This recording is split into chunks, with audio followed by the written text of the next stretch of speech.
Hey, what's up, everybody? I'm here to give you guys a video today. I know I've been very behind with uploading consistently on this channel, but um, just that it's basically getting to be the last semester of school. So typically, I'm the most busiest anytime it's the last semester of my school, whether that's the spring or the fall semester. So this is more the case, but I have the time now to do some videos, so I figured um, I would do it. Right now, I'm going to try to get as caught up as I can. But in this video is going to be talking about all of the main roster shows that took place from the week of April 22nd um, for, WWE. So mainly it's just going to be, Raw and SmackDown. I'm just going to combine the reviews together. So basically, you'll see it in the bottom by the title. It's going to be called WWE All Talk, Raw and SmackDown, and then reviews, and then whatever dates they are. The title will be more self-explanatory, but yeah, it's mainly just going to be overviews. I'm not going to go through the matches in detail and stuff because it's been a little while since I've seen them. So yeah, let's talk about this stuff though. Um, Starting with Raw for April 29th, 2019. These were the first shows post Superstar Shakeup, and we had some weird stuff happen during this time frame. Um, they switched some names. They kind of continued the Superstar Shakeup in a way, which was really stupid. But we get into talk about that as I talk about both shows. Um, so starting with Raw for April 22nd, 2019, we had Corey Graves, Michael Cole, and Renee Young on commentary for that show. Um, and Triple H comes out to do a promo, and basically this was the setup to the whole show, the main storyline of the show. Um, they had announced earlier on in the show, like earlier on in the day, that there were going to be two triple threat matches, where the winner would compete in the main event, um, and the winner would face Seth Rollins for the WWE Universal Championship at Money in the Bank. And the two triple threat matches, the first one consisted of Rey Mysterio, AJ Styles, and Samoa Joe, and the second one consisted of The Miz, Baron Corbin, and Drew McIntyre. Um, and apparently they wrote this show kind of last minute because this wasn't supposed to, have this is they had wrote this before they had announced the matches and stuff on YouTube, so it was kind of weird. Because Seth Rollins actually came out and stuff, and he had told Seth Rollins about this as if we didn't know, so it was just really weird.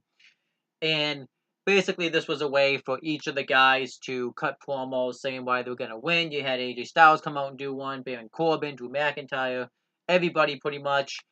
This was Samoa Joe's first appearance on Raw. He was moved over to Raw. This one didn't really piss me off because he was supposed to have already made the jump, a couple weeks ago at this point, since it's going to be, Monday by the time most of you guys see this. Um, but, because he had the flu, they just brought him out here, which I really didn't have an issue with. So now that means the U.S. title now is exclusive to Monday Night Raw since he's the U.S. champion. Unless, he defends it against a SmackDown guy at some point. So we had the first triple threat match. By the way, I did like the opening segment. I liked the promos that each guy came out and cut. But we had the opening, match. The first triple threat match, Rey Mysterio versus AJ Styles versus Samoa Joe. The match actually was really good. Obviously it's going to be really good because we have three really good workers in the match. And AJ Styles got the win when he hit the Styles Clash on the Rey Mysterio on the Samoa Joe when he pinned Samoa Joe. My only criticism of this match is that Samoa Joe had to take the fall. Because I think Rey Mysterio could have eaten the fall because it's Rey Mysterio. It's really not going to hurt him all that much. But other than that, I liked this. I thought the match was really good, and I thought AJ Styles was the right guy to go over. And then Naomi wrestled Billie Kay with Peyton Royce inside. The Iconics did a funny promo about her, and Naomi just beat her in a minute. Really wasn't anything special. Um, then we had the other triple threat match. It was The Miz versus Baron Corbin versus Drew McIntyre, and this match was good. I thought the first one was better, but obviously it's got better workers. Baron Corbin who can't wrestle. The Miz was pretty decent, and Drew McIntyre who's awesome. But McIntyre hits the Claymore kick on Miz, and Corbin throws him out of the ring, pins Miz, and gets the win. it makes sense, I guess, for Corbin to win. I really didn't want him to win because I don't like Baron Corbin. But if you want to do an AJ Styles Drew McIntyre match, best to save that for a future pay per view instead of right here on Raw. And the Miz is a face, AJ Styles is a face, so um you really don't want to do that match right now. Um, so yeah.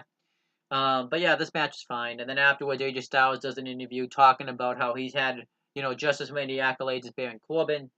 And they did like a weird thing where like Baron Corbin was watching it from the ring. It was really weird. Um, but yeah, I guess that Miz and Shane McMahon feud's done now too because they didn't have any reference to that on this show, which kind of sucks. That kind of makes the WrestleMania finish now really pointless. But whatever. And then Sami Zayn came out and did a promo. He cut a great promo. He showed like past Instagram pictures of himself on vacations, how he was all happy, and then when he was time to come back for him, he was all sad because he had to deal with the fans. And he tells the fans to take an paid trip to hell.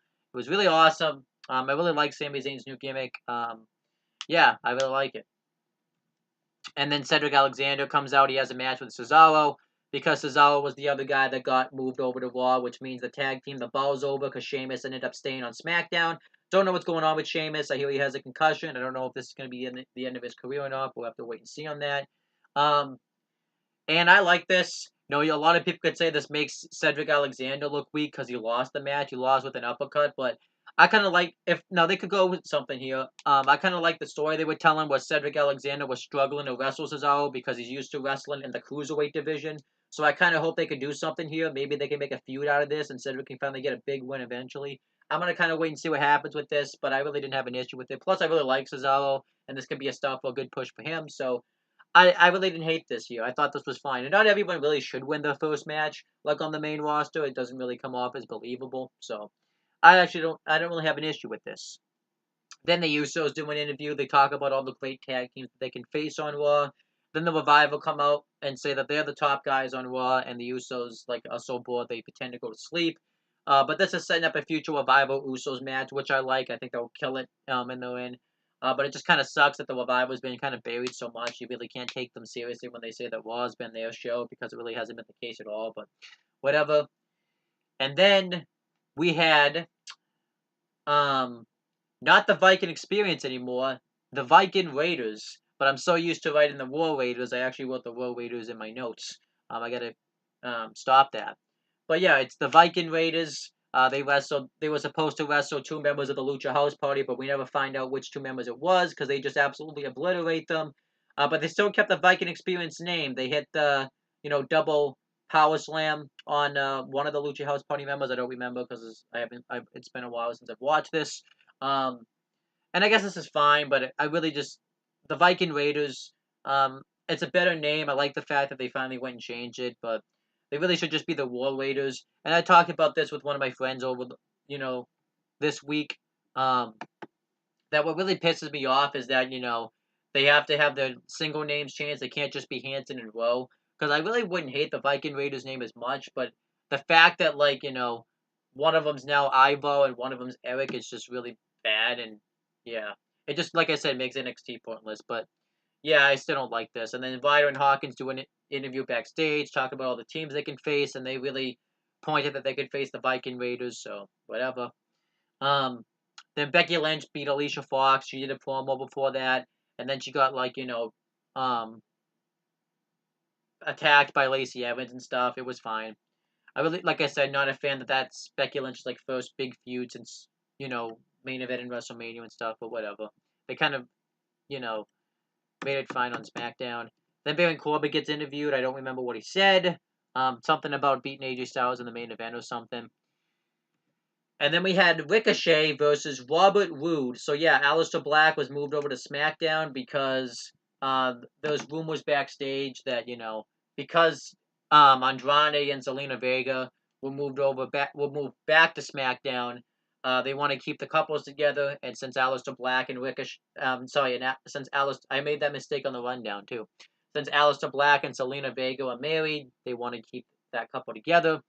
They really just messed it up. They really just should have moved Charlotte Flair over to Raw because then it would have avoided all this. But the WWE stupid. But I heard that's not the only reason. I heard that Fox demanded, a top, Latino, um, you know, Latino superstar, and Andrade fits the bill. So not really sure what to believe there. Um, but yeah, so Ricochet's a singles guy now, and since Chad Gable has moved over to SmackDown, Robert Roode is a singles guy now, and he's changed his name from Bobby Roode to Robert Roode, and now he has a mustache. And I like this actually. I actually like Robert Roode's new gimmick. It's pretty damn awesome actually. He's basically now in the role that he should have been in since he joined the main roster, and they have a match. They have a pretty good match. The only thing I hated about this is that somebody had to lose, and unfortunately, it had to be Ricochet because Robert Roode just debuted a new gimmick and everything, um, and he really couldn't lose. But yeah, they really should have done something else. They should have had Robert Roode face like an enhancement talent, and then Ricochet face an enhancement talent because this makes no sense. This is another one of those changes they made. They just randomly decided to end the whole booking Ricochet and Aleister Black properly. So yeah, it's really lame. But then we get the weirdest thing of the night. We get Firefly Funhouse. So basically, we find out what's going to happen with Bray Wyatt. Um, we see Firefly Funhouse, and Bray Wyatt pretty much is hosting a kids show now. He's pretty much um, Steve from Blue's Clues. Um, you know, I can't think of any other name. Pee Wee Herman now. He's basically that's his gimmick, except he's more sadistic. Like he talked about he got rid of the old gimmick, and now he's Bray Wyatt. He's more fun loving to the kids and everything, and yeah, it's very weird. Um, he chainsawed his old gimmick, and yeah, I'm not really buying this gimmick. I don't really like it so far.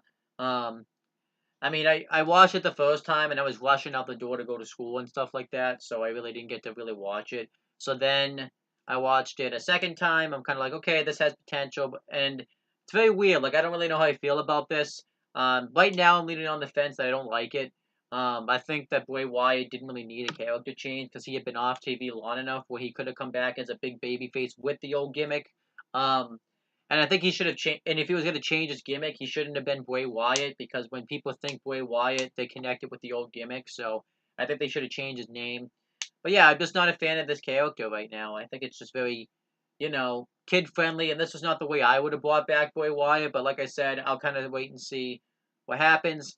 But then, people tell me to do that. And typically I end up being proven right. Like WWE has messed up so many storylines that they have lost the privilege to say, "Oh, let's just wait and see how this plays out." Remember, Jinder Mahal was WWE champion. A lot of people didn't like it right when it happened, and it sucked right when it happened. Sister Abigail, when he was going to face Finn Balor back at TLC 2017. I'm just saying, when it comes to WWE, they don't get the privilege really anymore to have that. So that's just my thoughts on that. I don't like the gimmick thus far, and I probably never will like the gimmick. It's basically gobbledygook all over again. But I'll talk about it more in depth when I do the wrestling rundown and stuff, because then we can have more talk about it. And I'll have and maybe I would have seen more vignettes. Then we had the main event though, was Baron Corbin versus AJ Styles. Winner faces Seth Rollins for the Universal Championship. Obviously, AJ Styles won.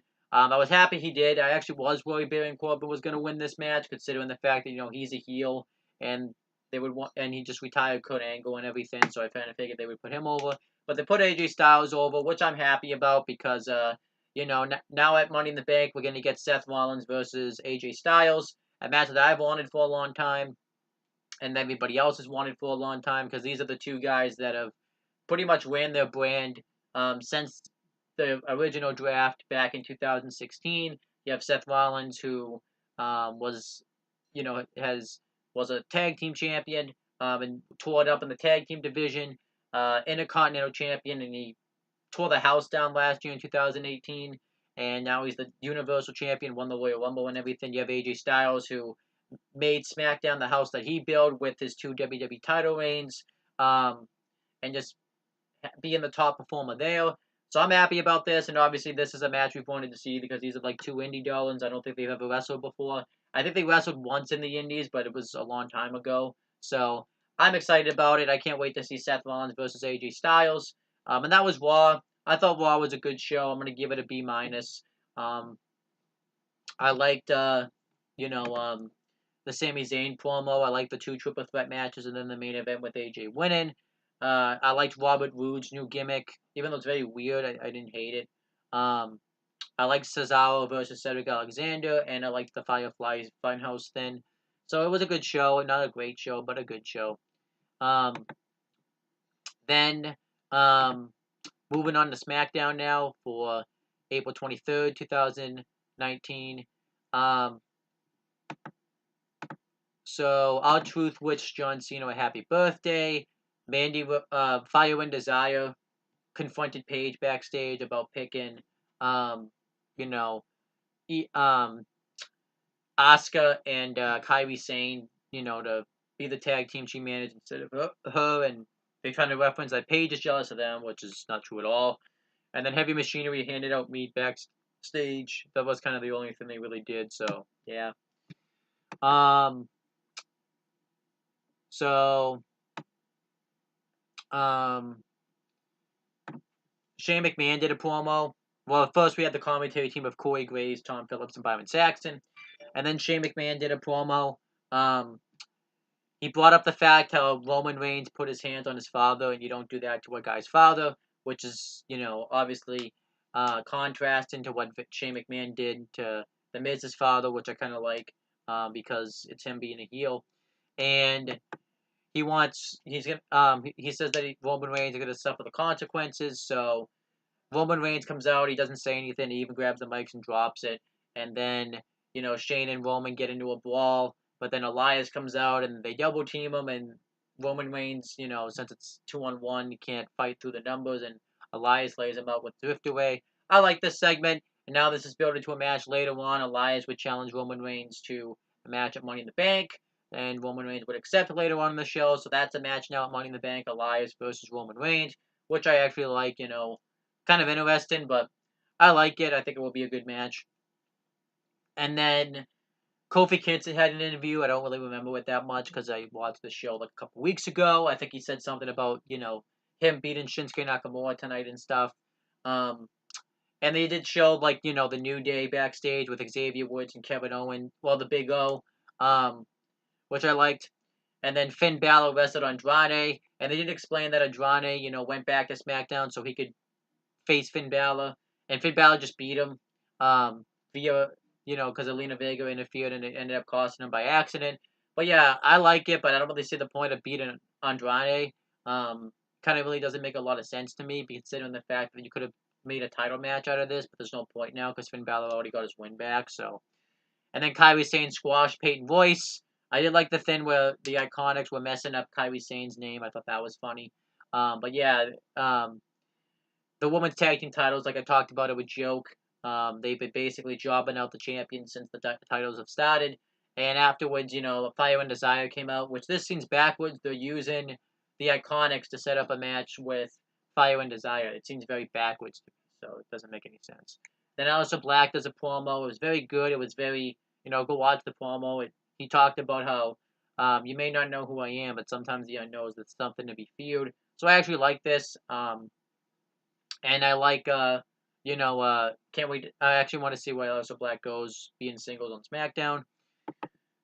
Then Jinder Mahal with the Sin Brothers was supposed to wrestle Chad Gable, but Lars Sullivan came out and destroyed everybody, and then R-Truth came out to get revenge on Lars Sullivan, but Lars Sullivan just destroyed him too. And then we had the Becky Lynch Charlotte Flair face-to-face segment. Charlotte Flair wants her SmackDown Women's title back because Becky Lynch didn't beat her for her title. So Becky Lynch comes out and she talks about how she's beaten Charlotte Flair, basically leading up to WrestleMania. So Charlotte Flair and Becky Lynch wants to face new competition instead of just continuously going back to Charlotte Flair. So Bayley comes out. She wants to wrestle for the SmackDown Women's title, and Charlotte Flair, laughs her off. So it leads to a match where the winner faces Becky Lynch for the SmackDown Women's title, and Charlotte Flair beats Bayley in a pretty good match. And then afterwards, Becky Lynch is backstage and says that she wants to test herself, be a champion that she remembers, so she's going to defend both belts in one night, which is very interesting. It's very weird because, I really think it's kind of early to go back to Becky Lynch versus Charlotte Flair since you kind of just did that match at Mania. That should have been like the culmination, but I guess that's not going to be the case. So what I'm thinking is going to happen is that Becky Lynch is going to lose one of her championships. But the question is I don't know which one of her belts I want her to lose because we have Lacey Evans, who shouldn't be the Raw Women's Champion. And we have Charlotte Flair, where if you just put the title right back on Charlotte Flair, you're not really changing anything. Unless they want to separate Charlotte Flair from Becky Lynch and have Charlotte Flair win the SmackDown Women's title and Becky Lynch win the Raw one and she'll just be on Raw.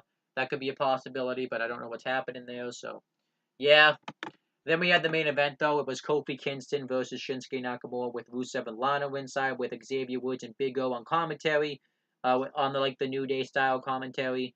And, Kofi Kingston's about to get the win, but Rusev breaks it up and he attacks him. And, the Big O and Xavier Woods make the save. And Xavier Woods, gets taken out by Kinshasa by Nakamura. Kofi Kingston hits a Trouble in Paradise on Nakamura. And Big O out of nowhere turns his back on the New Day and super kicks Kofi Kingston. And Kevin Owens is back to being a heel again. He beat the crap out of Kofi Kingston. And he's going to apron powerbomb him, but Xavier Woods tries to make the save. He fails and gets powerbombed onto the apron by Kevin Owens. And yeah, that's basically it. Kevin Owens walks off and he's a heel again. Now, a lot of people are going to say that it doesn't make sense because Kevin Owens has just turned face. And, it really doesn't make sense to turn him heel. But I think it makes sense. Kofi doesn't have any opponents to face because the new Daniel Bryan is going to be out of action for a while because of his concussion. And they really don't have any top heels on SmackDown for Kofi to feud with, so why not turn Kevin Owens? And it makes sense because now Kevin Owens can say that Kofi Kingston took his spotlight because he originally was supposed to get the title match at Mania. So I like it. It's kind of WWE's fault because if they were going to have this issue, they really could have just put, more top stars on Raw on SmackDown during the Superstar Shakeup, but they didn't do that. So, yeah, that was basically SmackDown. I thought it was a really good show. I really enjoyed it. I really enjoyed, the Shane McMahon, Roman Reigns stuff. I like the Aleister Black's promo. I like the fact that Kairi Sane is looking strong, starting out on the main roster. I like the Kevin Owens turn. I like the Charlotte Flair, Becky Lynch stuff. I liked the way Lars Sullivan's being booked. So, overall, I thought it was a really enjoyable show. I'm going to give it a B. I thought it was a really good show. And that's basically, my reviews for both Raw and SmackDown for April 22nd through April 23rd.